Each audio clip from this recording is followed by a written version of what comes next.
Downloading data from Instacart can help you keep track of your orders and preferences. Follow these steps to easily access your data. Step 1. Log into your account. Visit the Instacart website or open the app and log into your account using your registered email and password. Step 2. Access account settings. Once logged in, navigate to your account settings. This is usually found by clicking on your profile icon or name in the top corner of the screen. Step 3. Find data download option. Look for an option related to data or privacy settings. This may be labeled as download data, request data, or something similar.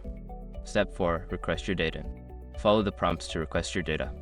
You may need to specify what type of data you want to download, such as order history or preferences. Step 5. Download the data. After your request is processed, you will receive a notification or email with a link to download your data. Click the link and save the file to your device. By following these steps, you can easily download your data from Instacart and keep it for your records.